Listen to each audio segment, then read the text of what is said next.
அவர் வேதத்தின் மூலமாய் பேசுகிறவராக இருக்கிறார். ஆகவே அவர் என்ன பேசணுமோ அதை உங்கள் போதகர் மூலமாக பேசுவார். உங்கள் கையில் இருக்கிற வேதத்தின் மூலமாய் பேசுவார். அந்நிய சத்தத்துக்கு செவி கொடுக்கிறதுனால வஞ்சிக்கப்பட வாய்ப்பு இருக்கிறது. அன்பு உறவுகளே, இயேசுவின் இன்ப நாமத்திலே மனதார வாழ்த்துகிறேன். ஏசப்பா உங்களை ஆசீர்வதிப்பாராக. 1 யோவான் 3:7 பிள்ளைகளே, நீங்கள் ஒருவராலும் வஞ்சிக்கப்படாதிருங்கள். அன்புக்குரியவர்களே, வஞ்சிக்கிற கூட்டம் நாளுக்கு நாள் பெருகிக் கொண்டே இருக்கிறது.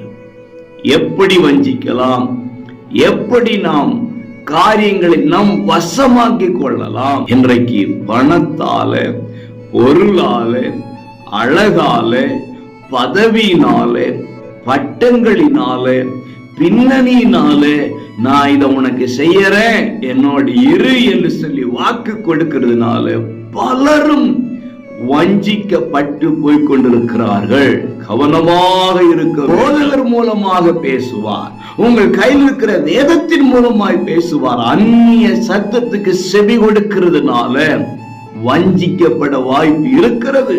ஆகவே கவனம் உள்ளவர்களாக, தெளிந்த புத்தி உள்ளவர்களாக, திறந்த கண்கள் உள்ளவர்களாக வேதத்தின்படி வாழ்ந்து வஞ்சிக்கப்படாமல் நம்மை காத்துக்கொள்ள ஆண்டவருடைய கிருபையை நாடுங்கள்.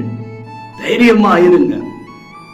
வஞ்சிக்கிற ஆவி உள்ளவர்களை அடையாளம் கண்டுகொள்ளுங்கள். கண்டுகொண்டு விலகுங்கள்.